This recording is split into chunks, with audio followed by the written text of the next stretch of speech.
అండి క్రిస్టియన్స్ అండి వాళ్ళు. మరి ఏమి ఇచ్చాడు ఆ సోదరుడు? ఏమంటే ఒక భగవద్గీత కొనుక్కున్నారండి డబ్బులు ఇచ్చి. తప్ప? కొనుక్కోవడం తప్ప, ఆయన అమ్మడం తప్ప? చెప్పండి. ఆయన అమ్మడం తప్పు కాదు, వాళ్ళు కొనుక్కోవడం తప్పు కాదు. నచ్చితే కొనుక్కుంటారండి.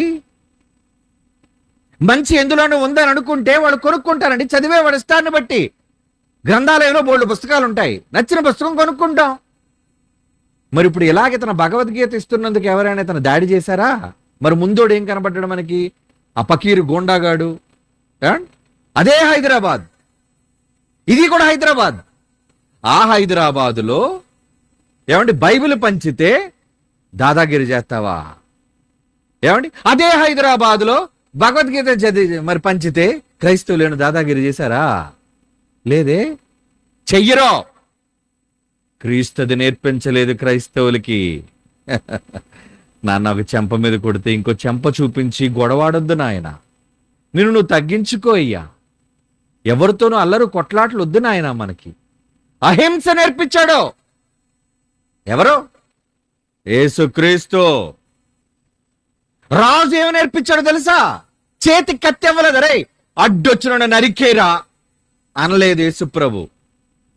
ఏమండి మరి కొంతమందికి ప్రపంచం ఉన్న వాళ్ళకి ఇచ్చారు, వాళ్ళ నమ్మకాలు కలిగిన వాళ్ళు ఎవడైనా అంటే అడ్డగా నరికేయండ్రా అని. ఏమండి బట్ క్రైస్తవులు అలాంటి వాళ్ళు కారు. ఈ రాజ్యంలో ఎదుట మనిషిని ప్రేమించమని నేర్పించాడే గాని గాయపరచమని చెప్పలేదు యేసు ప్రభు. ధర్మం కాదా అది? నీతిగా లేదా ఇది? వాడిని శత్రువైనా ప్రేమించు అన్నాడండి. మిమ్మల్ని ఎవరైనా హింసిస్తే వారి కొరకు ప్రార్థించండి అన్నాడండి. ఏమండి ఇక్కడ గుడుల మీద దాడులు, ప్రకటిస్తున్న బైబిల్ పంచుతున్న వాళ్ళ మీద దాడులు, సువార్త కరపత్రాలు పంచుతుంటే దాడులు. ఏంటిది? ఏమండి మరి నిజంగా విదేశాలు ఉన్నాయండి, అమెరికా ఉంది, యూరోప్ ఉంది. అక్కడ హైందవకు సంబంధించిన గుడులు వాళ్ళు అనుమతి ఇచ్చారు, కట్టుకున్నారు. ఎక్కడైనా విదేశాల్లో అమెరికా దేశంలో వాళ్ళ దేవుళ్ళు గుడుల మీద క్రైస్తవులు దాడులు చేశారా? చెప్పండి. మీరు ఎప్పుడైనా న్యూస్ చూసారా? అమెరికాలో క్రైస్తవులందరూ కలిసి హైందవ దేవాలయంపై కత్తులతో జరిగిన దాడి అని ఎప్పుడు న్యూస్ చదివారా మీరు? లేదు. అలా చెయ్యరు. ఒకళ్ళు చేస్తే తప్పు, బైబిల్కి విరుద్ధం. ఎందుకంటే మనం అంతా కుటుంబం, వన్ ఫ్యామిలీ. దేవుడు చెప్పాడండి, నాన్న అతడు ఎవరో కాదయ్యా, నీ పొరుగోడు. రాజు ఏమి నేర్పించాడో తెలుసా? ఈ పాలనలో నేను నమ్మిన రాజు క్రీస్తు యేసు ఏమి నేర్పించాడో తెలుసా? రే నాన్న, కంటికి కనిపించని దేవుడు నువ్వు ప్రేమిస్తాను చేస్తాను అంటున్నావే, నాకు చెయ్యకురా నాయన. ముందు నువ్వు నాకు చెయ్యొద్దు. నువ్వు నాకు చేయడం కంటే ముందు నువ్వు ఎవరికి చేయాలో తెలుసా? నీ కళ్ళ ముందు కనిపించే సోదరునికి చెయ్యు. నీ కళ్ళ ముందున్న సహోదరుని ప్రేమించలేని నీవు కంటికి కనిపించని దేవుని ప్రేమించుచున్నావు అని చెబితే అబద్ధం. 1 యోహాను పత్రిక అండి 4వ అధ్యాయం బైబిల్లో చూడండి. ఈ రాజు తన రాజ్యాంగంలో, తన చట్టంలో ఎంత చక్కని చట్టాన్ని చేశాడో. ఏమండి ప్రపంచంలో చాలా యుద్ధాలు జరిగాయండి. ఆ యుద్ధాలలో దేవుళ్ళు పేర్లు చెప్పి నరికేసిన వాళ్ళు ఉన్నారండి. దేవుడి పేరు చెప్పి మారణకాండ, దేవుని పేరు చెప్పి పబ్లిక్ గా తలను నరకడం, దేవుని పేర్లు చెప్పి పబ్లిక్ గా కాళ్ళు చేతులు నరకడం, మనుష్యులను ఏమండి బాంబులతో పేల్చి చంపడం ప్రపంచ దేశాల్లో జరుగుతున్నాయి. ఏంటంటే దేవుడు పేరు చెప్పి. సద్దాం హుస్సేన్ మీకు తెలుసు కదా, వాడొక క్రూరుడు, రాక్షసుడు, ఇరాక్ దేశాన్ని పాలించిన నాయకుడు. ఎందుకరా యుద్ధం చేస్తాను? నీ పక్కనున్న కువైట్ దేశం చిన్నది కదరా, వాడు నీ తమ్ముడే కదా అంటే వాడు అన్న సమాధానం తెలుసా? ప్రపంచ దేశాలకు ఆ రోజు నాతో దేవుడు చెయ్యమని చెప్పాడు యుద్ధం. చెప్పాడా?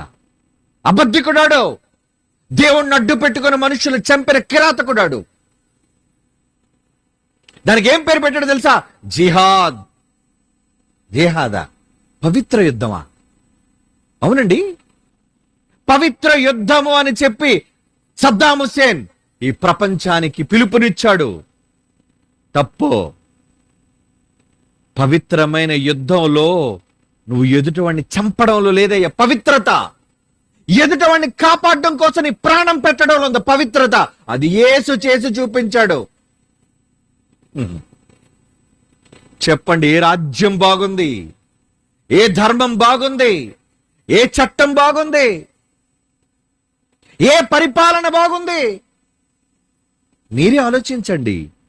మీరు మనుషులు కదా, మంచి చెడుల విచక్షణ మీకు ఉంది కదా. జంతువులం కాదు కదా, మృగాలం కాదు కదా మనం.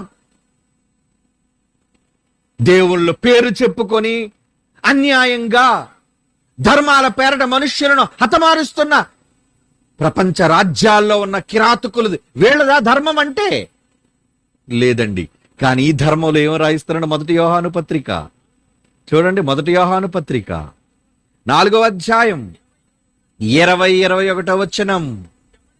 ఎవడైనను నేను దేవుని ప్రేమించుచున్నాను అని చెప్పి తన సహోదరుడు, నీ పొరుగోడు, క్రైస్తవుడు అనలేదు అక్కడ, సోదరుడు తన సహోదరుని ద్వేషిస్తే అతడు అబద్ధికుడు.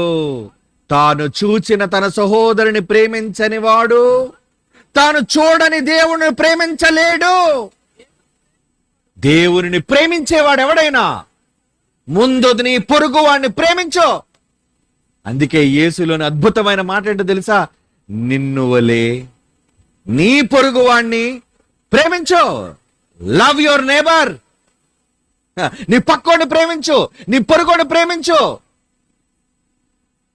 బాగుంది కదా ధర్మం? బాగుంది కదా మంచి? ఎందుకు ఈ మంచి పట్టటం లేదు సమాజానికి? మంచిగా చెప్పేవాడు లేడు.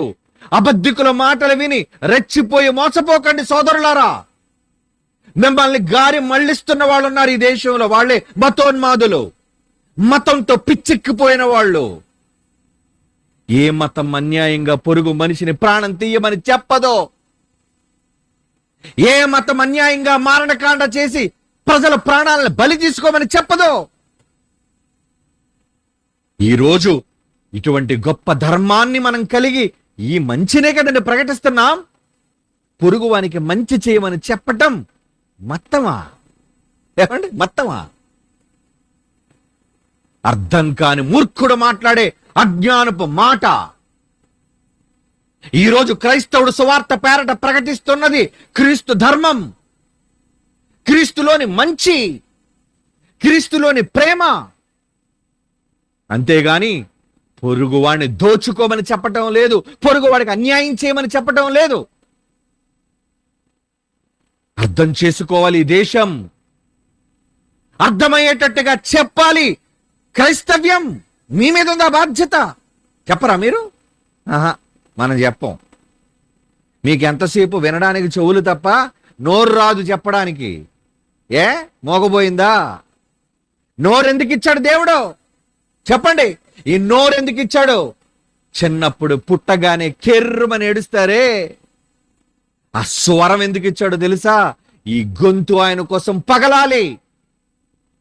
ఈ చేతులున్నవి ఎందుకో తెలుసా? మంచిని చెయ్యాలి, ప్రకటించమని బోధకులతో చెప్పాడు. యేసుప్రభు ఏం చెప్పాడు చెప్పండి? మీరు సర్వలోకమునకు వెళ్ళి సర్వ సృష్టికి సువార్త ప్రకటించండి అని పాస్టర్లతో చెప్పాడా? బోధకులతో చెప్పాడా? సర్వ క్రైస్తవ సమాజంతో చెప్పాడా? నమ్మిన క్రైస్తవ్యం అంతటికి చెప్పాడు. నువ్వు అందులో కాదా క్రైస్తవుడివి? నువ్వు క్రైస్తవురాలు కాదా? యేసు మాటలు విన్న ఏమండి, ఆ బావి దగ్గర ఒక సమరయ స్త్రీ కొండ విడిచిపెట్టి ఊర్లోకి వెళ్ళి ఊర జనం అందరికీ చెప్పిందండి. ఒక ఆడది, ఆ ఊరి జనం ఆమె చెప్పిన మాటను బట్టి యేసు ఎవరో తెలుసుకుని మారారు. ఊరు మారింది. మరి స్త్రీ శక్తి ఏం చేస్తుంది? క్రైస్తవుల స్త్రీ శక్తి అంటే పాడడానికి తప్ప మైకులు మీకు ఎందుకు వద్దా? మేము వంటింటి కుందేళ్ళలాగా లోన గరిటెలు తిప్పుతుంటామండి.